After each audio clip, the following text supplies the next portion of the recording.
Mon frère est venu, j'avais 12 ans ou 13 ans, je voulais être cow-boy, je voulais partir aux États-Unis, puis j'ai connu la Camargue après, et puis comme c'était plus facile de venir en Camargue plutôt que d'aller aux États-Unis directement, alors je suis venu ici, puis ma foi, malheureusement j'ai eu le coup de foudre. Voilà. Pour la Camargue ou pour autre chose? Pour la Camargue, pour les chevaux. Ouais. Et vous avez été accepté sans difficulté? Oui, ouais, tout à fait. Ouais, tout à fait. Quand on aime les choses vraiment, je crois qu'il n'y a pas de problème. Ça consiste en quoi le boulot dans une journée en pleine saison? Là, nous, essentiellement, notre façon de gagner notre vie, c'est de louer des chevaux et de partir en promenade avec ces chevaux, avec des clients qui savent monter à cheval ou qui ne savent pas monter à cheval, et puis leur faire tout d'abord découvrir la Camargue, et puis essayer de leur faire aimer cette région, parce que ça vaut la peine. Je l'ai appris parce que j'aimais ça, alors des fois j'allais m'immiscer dans des travaux de gardien, comme chez M. Aubanel à l'époque, où on participait à des abrivades ou à des ferrades, tout ça, et puis on apprend sur le tas, quoi. Voilà. Puis après j'ai eu l'occasion de monter dans une manade beaucoup plus régulièrement chez Gilbert Arnaud, et là où on participait vraiment à tous les travaux que peut comporter une manade, quoi. C'est-à-dire du vaccin des petits veaux au sevrage, en passant par les castrations de taureaux mâles, enfin tout, quoi, d'un bout à l'autre de la manade, les soins et puis les problèmes des fois aussi.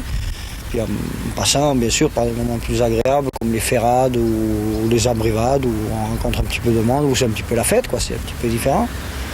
Et donc je me suis mis là-dedans parce que le travail du taureau, c'est vraiment ce qui me plaît le plus à travers le cheval, que ce soit à travers le cheval Camargue ou à travers les chevaux américains, c'est vraiment le travail du bétail qui m'intéresse le plus. Ce qui veut dire que quand vous avez terminé la saison avec les touristes, vous ne rentrez pas en Suisse, vous restez ici toute l'année? Ah oui, je suis là toute l'année, bien entendu. Ça s'entend pas avec l'accent, mais vous venez d'où? Je viens de Diès, du village de Diès, sur la montagne de Diès, à une quinzaine de kilomètres en dessus de Vienne, au pied du Chasseral.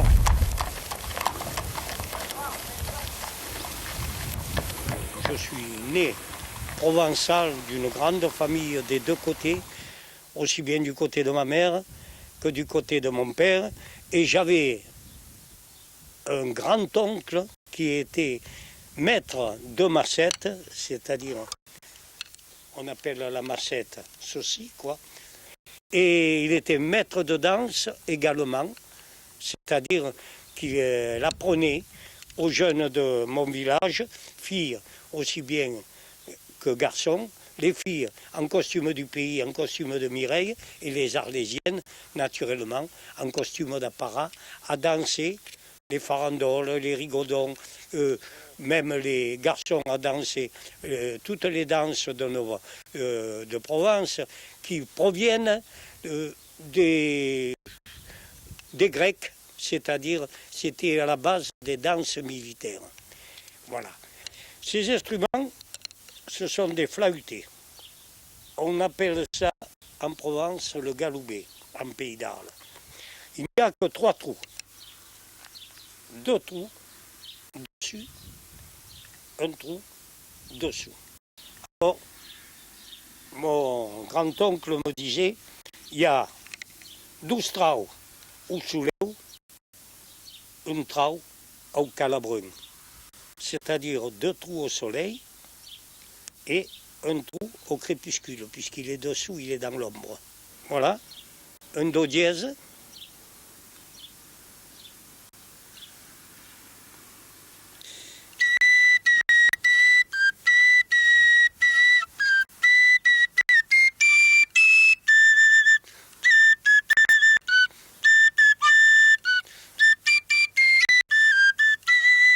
Voilà, il y a naturellement le Mistral qui gêne un peu, mais parce que l'air s'engouffre dans un trou et c'est assez gênant.